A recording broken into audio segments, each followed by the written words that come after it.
She was a yacht girl. That's right. It's mentioned in the book. Meghan used to entertain as a yacht girl. Now, I'm not saying it's true. I'm not saying it happened, but I am saying Harry knows. They say every fairy tale begins with once upon a time. But Meghan Markle's version?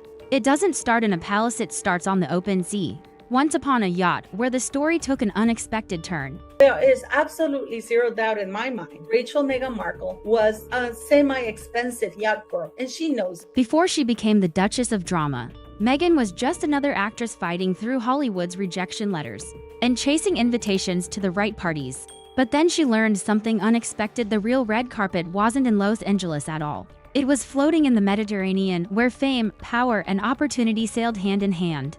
Many of you have seen this picture already. You see that there's Meghan with her Cajuna hat? Yes, while most actresses were fighting for casting calls, Meghan was mingling with billionaires on luxury yacht decks, where the champagne never stopped flowing and cameras were strictly forbidden. It wasn't Hollywood fame she was chasing, it was access to the world's most powerful circles. Meghan Markle did know Prince Andrew, and she knew Sarah incredibly well, which makes Zara a liar because she said, I didn't know Meghan Markle until she invited me to her wedding. That is BS. And now, the ghosts of Meghan's golden yacht days are back, dragging her royal reputation straight into the storm. Because when Sarah Ferguson casually dropped the bomb, calling Meghan Andrew's first client, jaws hit the palace floor faster than royal approval ratings after a scandal. Suddenly, whispers turned into headlines. And Meghan's past wasn't just resurfacing, it was roaring back to life. And I wonder if Prince Andrew's going to come out and say, hey, Harry, I did your wife quite a few times on yachts before you got. It wasn't just shade, it was an explosion.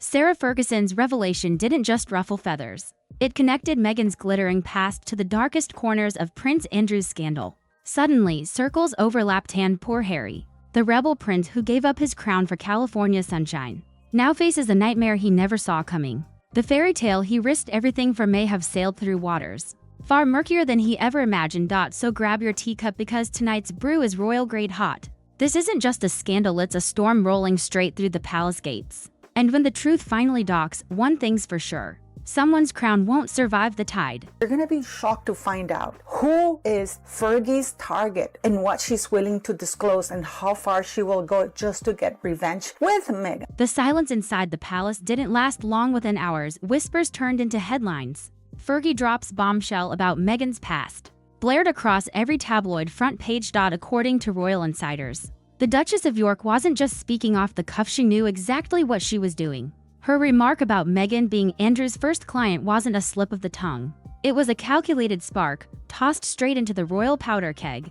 Behind those marble gates, panic spread fast. Senior aides reportedly called emergency meetings, scrambling to contain what they feared could become another Andrew-level disaster. But this time, the whispers didn't revolve around a disgraced duke from the past. This time, the name echoing through royal corridors was Meghan Markle. The same woman who once vowed to modernize the monarchy was now the one shaking its foundations. The royal machine was built to handle scandal, but not this kind. Because when a duchess's past collides with a prince's shame, even Buckingham Palace can't stop the explosion. She has nothing to lose. Fergie wants to scorch the earth with the royal family now that she's no longer able to use the title. That is a cautionary tale for Harry, the idiot, who doesn't understand that he's married to the enemy. He's sleeping with the enemy. Sources close to the royal family describe an undercurrent of disbelief, not just at Fergie's audacity, but at what her words might truly mean. The idea that Meghan's early networking days, those mysterious yacht summers surrounded by powerful brokers and discreet billionaires, could overlap with Prince Andrew's inner circle sent shockwaves rumbling through Buckingham Palace. And the most chilling part? None of this came from tabloids or gossip blogs, it came from inside the royal family itself. As one palace insider bluntly said, when someone like Fergie speaks, she's not gossiping, she's warning. Now the monarchy faces an impossible dilemma. Defend Meghan and risk dragging Andrew's scandals back into the spotlight, or stay silent and let the rumors fester like an open wound. But behind those gilded doors, something far more dangerous is unfolding. Because this story isn't just about what Fergie said, it's about why she said it. Whispers among royal staff suggest this might be more than revenge. It could be the start of a power play. Inside the firm itself, a rivalry no one saw coming is beginning to surface. And if the timing was deliberate, then Sarah Ferguson didn't just drop a bomb, she launched a royal war. So the question that now haunts the palace is simple: why did Fergie choose this moment to pull the pin? Because Meghan thinks that she's above them. Now that Fergie's down, now she doesn't want to have anything to do with Fergie. But you don't do that with people who knows your secrets, people who know your skanky past. And Fergie's ready to tell on Meghan Markle. She's ready to destroy her. She's ready to put it out. According to palace insiders, Fergie's timing wasn't random, it was strategic. The royal machine has been quietly recalibrating ever since Meghan and Harry's explosive departure from royal life. And Fergie, ever the survivor, saw her moment. After decades of scandal, exile, and quiet humiliation, she knew one truth better than anyone in the royal world. Relevance is power. For years, she'd lived in the shadow of disgrace, dismissed by the very institution she once called family. But Meghan's meteoric rise, her media dominance, her global appeal reignited something in Fergie, an old instinct, the hunger to control the narrative again, even if it meant setting fire to the palace's fragile peace. As one royal aide put it bluntly, this wasn't revenge, it was retaliation. Fergie had watched Meghan master the press, charm Hollywood, and weaponize image with precision. Some claim she believed Meghan had stolen her old playbook, The Outsider turned Royal Redemption arc, and rewritten it for a modern, global audience. Now, by linking Meghan to Andrew's tainted world, Fergie wasn't just making noise, she was pulling her rival down to the same level she had once been dragged to. But there's another theory, darker and far more deliberate. By mentioning Meghan in the same breath as Andrew, Fergie might have been executing a royal diversion, a tactical move to shift public scrutiny away from herself and her ex-husband by sacrificing someone else's image. One tarnished duchess shielding another. Whatever her motive, one thing was undeniable: the move worked. The world stopped looking at Fergie with pity and started looking at Meghan with suspicion. The student had become the threat, and the teacher? She just reminded everyone that she still knew how to play the game better than anyone inside Buckingham Palace. Also, allegedly, Tom Inskip, his friend, warned Harry because Tom Inskip had hired yacht girls a few years back, and one of them yacht girls was Meghan Markle. This is why Meghan didn't invite Harry's best friend to the wedding, because he knew her, if you know what I mean. He knew her. Overnight, the headlines shifted. Meghan's team scrambled to contain the firestorm, while Fergie sat back watching the chaos she'd sparked spiral into a media frenzy. Every headline that once glorified Meghan now carried a question mark, and in the background, Fergie smiled. She was quietly rewriting royal history one headline at a time. But beneath the noise, one question lingered in every newsroom and palace corridor: was this personal payback, or a palace power play? When the story broke, Prince Harry's world shattered overnight. Sources close to Montecito say he was left speechless when the yacht allegations resurfaced, blindsided that something from Meghan's past could be weaponized against them so brutally. At first, friends say his reaction wasn't rage, it was disbelief. He refused to believe Fergie's words could hold weight. But as the coverage grew, disbelief turned into fury. Behind closed doors, tension filled the Sussex mansion. Meghan, usually calm and composed, was reportedly pacing the room, insisting the rumors were pure character assassination. Harry, meanwhile, wasn't just angry, he wanted names. Who's behind this? He demanded, voice sharp, patience gone. He didn't direct his anger at Meghan but at the invisible network of royals, aides, and courtiers he believed were conspiring to destroy her image across the Atlantic. The palace response was a study in silence. No statements, no denials. Senior courtiers quietly shifted schedules and held hushed meetings behind closed doors. But within the royal corridors, whispers began to spread, not about whether Fergie's story was true, but about Harry's reaction to it, because in a monarchy built on restraint and reputation, an emotional outburst from a prince, even one in exile, could ignite a whole new kind of scandal. And this time, it wasn't just Meghan's image at stake. It was Harry's composure, and the world was watching every crack in his royal armor. Could be also happening that the royal family is saying, hey, if you put a book out about Meghan Markle and completely destroy everything and really tell the people how Meghan met Harry, then we can work with you, or we're going to compensate you with somehow. Because I don't see Sarah Fergie trashing King Charles. She's not that stupid yet. She's not that. One royal insider put it bluntly: Harry isn't just angry at Fergie. He feels betrayed by the family's silence. The tension between the Sussexes and the royals, already stretched to its limit, began to fracture beyond repair. Meghan reportedly urged him to rise above it, to focus on their brand, their future, their peace. But the damage was already done. Because this wasn't palace gossip, it was personal. Personal betrayal. Harry's breaking point, man who once gave up his crown for love, was now realizing a brutal truth that even oceans away, the monarchy could still reach him and strike where it hurt most. And now a new question haunts the royal Carters: was this fallout accidental or perfectly engineered from within? Could someone inside the institution have orchestrated this timing to remind Harry and Meghan that no one ever truly leaves the crown?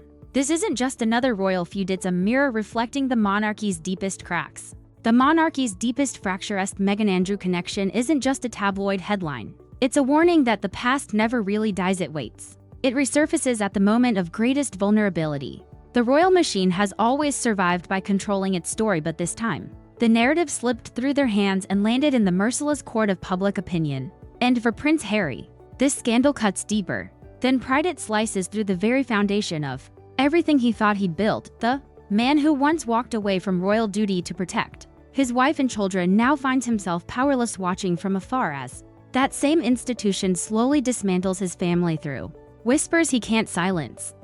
Because in the royal world, power isn't taken, it's told. And Harry, for all his rebellion, is learning that even when you leave the palace never really leaves you. Favreau, who's behind the very popular Twitter account GS Elevator, Goldman Sachs Elevator, shared on Twitter that Harry wasn't the first prince that Meghan met. In a tweet on December the 9th, he wrote, "Prince Harry revealed that he met Meghan Markle on Instagram. Amazingly, that's not the first prince she met online. All the Saudis flew her to France and Dubai as a yacht companion. He's just the dope who tried to turn her into a housewife." Why are we still here? Just to suffer?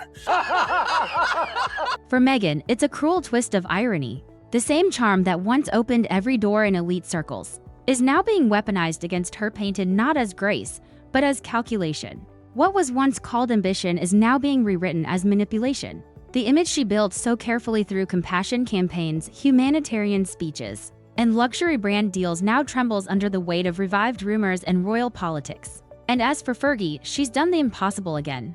With just one sentence, she reminded the world that in the royal arena, power doesn't come from titles, it comes from timing. Her words hit harder than any headline. She's proved that even without a crown, she can still shake Buckingham's marble walls. Who's pulling the strings? Because this isn't just about one remark or one rivalry. It's about legacy, loyalty, and leverage. For the monarchy, this moment isn't gossip, it's a warning. And for the Sussexes, it's a chilling reminder that no matter how far they run, the shadow of the crown will always find them. But the question now haunting both sides of the Atlantic is the most dangerous one of all. Who's truly pulling the strings behind this royal chaos? Every royal scandal has its ghosts, the unseen figures who linger just out of frame, pulling strings while pretending to stay innocent. And in this story, the whispers don't stop at Meghan or Fergie. They lead to something far larger, a network hidden beneath London's elite. London's elite, the hidden network according to insiders. The spark that reignited this entire firestorm didn't come from Buckingham Palace or from Montecito. It came from London's quiet power circles. These are the gatekeepers, the brokers, the old friends who've seen every royal secret before it hits the press. They don't just trade gossip, they trade information like currency. Some reports suggest that a few key players from Andrew's old circle, long pushed to the background, saw an opportunity. With his scandals still haunting the royal image, what better distraction than to tether Meghan, the Duchess of Hollywood, to that same scandalous past? Because in royal politics, destruction is rarely accidental. It's orchestrated. And when old power meets new fame, the result is always the same: someone's reputation sinks, and someone else's silence gets paid for in gold. Thor further said on Twitter, the Duchess of Sussex is controlled by the same forces that controlled Jeffrey Epstein. I do believe he's just as much of an idiot as Prince Harry is. And Sarah Ferguson is as cunning and as deviant and as skanky as Rachel Meghan Markle. She just was lucky that when she was doing all her skankiness, the internet was not around. But here's the twist: those same palace-connected sources claim the leak didn't happen by accident.